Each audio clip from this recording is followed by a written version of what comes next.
வணக்கம் students, be good to good. So இந்த லெக்சரில் என்ன பார்க்க போகிறோம்னா ஆக்டல் டு ஹெக்ஸாடெசிமல். ஓகேயா?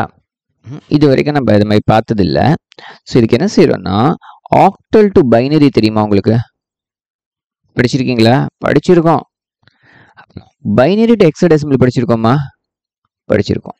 அந்த டெக்னிக் யூஸ் பண்ணுறோம். ஸோ டைரெக்டாக கன்வெர்ட் பண்ணாமல் இன்டைரக்டாக பைனரிக்கு போயிட்டு பைனரியிலேருந்து வந்துடுவோம். அசால்ட்டாக முடிக்கிறோம். ஓகே, ஒரு எக்ஸாம்பிள் பார்க்கலாம். ஏதோ ஒரு ஆக்டல் 7 2 6 4 இப்படின்னு ஒரு ஆக்டல் நம்பர் வச்சுக்கோங்க. இதை வந்து ஹெக்ஸாடெசிமலாக மாற்றணும். ஸோ ஃபர்ஸ்ட் ஸ்டெப் என்ன? ஆக்டலை பைனரியாக மாற்றணும். பைனரியாக மாற்றணும்னு என்ன செய்யணும்? 3 பிட்ஸாக எழுதணும். கரெக்டாக? எந்த ஆர்டரில் வேணாலும் எழுதலாம். நம்ம வந்து எப்போதுமே இந்த சைட்லேருந்து எழுதிப்போம். ஒரு ப்ரொசீஜரை ஃபாலோ பண்ணலாம். 4னா என்ன? 100. அடுத்தது 6னா எவ்வளோ? 110.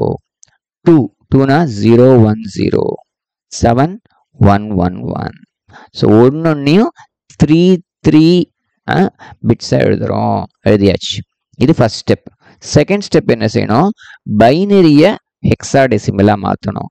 So binary hexadecimal 4 bits. So 4 group பண்ணணும். இது ஒரு 4, அப்புறம் இங்கே ஒரு 4, அப்புறம் இங்கே ஒரு 4. ஓகே, குரூப் பண்ணி அதை வந்து ஹெக்ஸால் எழுதணும். ஓகேயா? ஸோ அதே சிம்பிள் தான் ப்ரொசீஜர், ரொம்ப இல்லை. இது வரைக்கும் படித்தது அப்படியே கம்பைன் பண்ணிட்டோம், அவ்வளோதான். 0100னா 4. அடுத்தது எனக்கு 1011.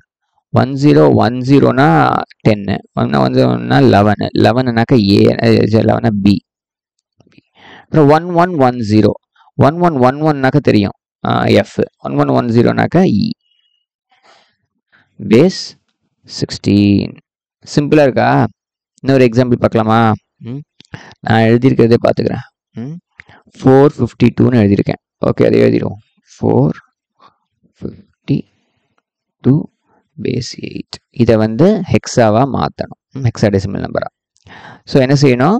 ஃபஸ்ட்டு வந்து பைனரியாக மாற்றுங்க. பைனரியிலேருந்து ஹெக்ஸாவாக போங்க.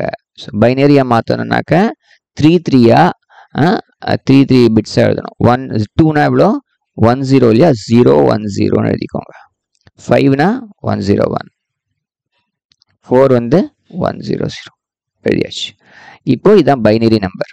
இதை ஹெக்ஸாவை மாற்றினா 4 கம்பைன் பண்ணுங்க. 4 எடுத்துக்கோங்க, அடுத்த 4 எடுத்துக்கோங்க. அடுத்து ஒரே ஒரு 1 தான் இருக்கு. அப்படின்னா என்ன செய்யணும்? ஒரு 3 zeros போட்டுக்க போகிறோம். 3 zeros. இப்போ மாற்ற போகிறோம். 1010 அப்படின்னா 10. 10னாக்க ஏ. 0010. 0010னாக்க 2. 0001. 0001னாக்க 1. பேஸ் 16. 1 to a base 16. புரிஞ்சுருத்தா? ஈஸியாக தானே இருக்கு. இதோட அப்படியே நெக்ஸ்டையும் ஒரே இதுலேயே பார்த்துலாமா? ஒரே லெக்சரில் பார்த்துருவோம். இதுக்குன்ட்டு இதை வேஸ்ட் பண்ண வேணாம். ஸோ ஃப்ராக்ஷன் தான் இதே டெக்னிக் தான். ஸோ ஃப்ராக்ஷனுக்கு வந்து என்ன எடுத்துக்கலாம்? எக்ஸாம்பிள், ஒரு எக்ஸாம்பிள், தேர்ட் எக்ஸாம்பிள். 1011.1101101101 ரேண்டமாக எடுத்திருக்கேன். ஒரு எக்ஸாம்பிள் படித்தா கூட போதும். ஒரே டெக்னிக். என்ன? டாட்டை பார்த்த உடனே நீங்கள் என்ன செய்யணும்? டாட்டுக்கு ரைட் சைடு, டாட்டுக்கு லெஃப்ட் சைடு. இதான் டெக்னிக். கொடுத்துருக்கிறது யாரு? ஓ, இது பைனரி எழுதிட்டேனா? சரி, ஓகே, விடுங்க. பைனரி எழுதக்கூடாது, நம்ம ஆக்டல்லேருந்து தான் வரணும். ஏதோ அவசரத்தில் எழுதிட்டோம். சரி, இதை அடிச்சிருங்க. சாரி, டைம் வேஸ்ட் பண்ணிட்டோம். 312.76. சாரி, இதை தான் வந்து ஹெக்ஸாவாக மாற்ற போகிறோம். ஸோ டாட் எடுத்துக்கோங்க. டாட் 7 என்ன எழுதணும்? 3 பிட்ஸில் எழுதணும். 3 பிட்ஸ்னா 111.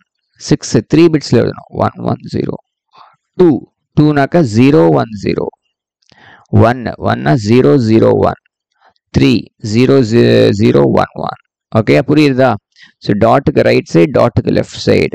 இதை மறக்கக்கூடாது. இப்போ இது என்னது? பைனரி.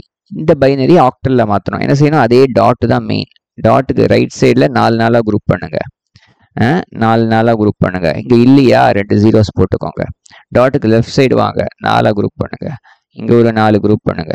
இங்கே எதுவுமே இல்லையா? 1 தான் இருக்கா? ஒரு 3 0 போட்டுக்கோங்க, தப்பு இல்லை. ஓகே, என்ன வேணாலும் பண்ண, ஒரே ரூல் தான். 1111. 1111னாக்கா எஃப். 10008, 1010 A, 1100 C, 0000 0.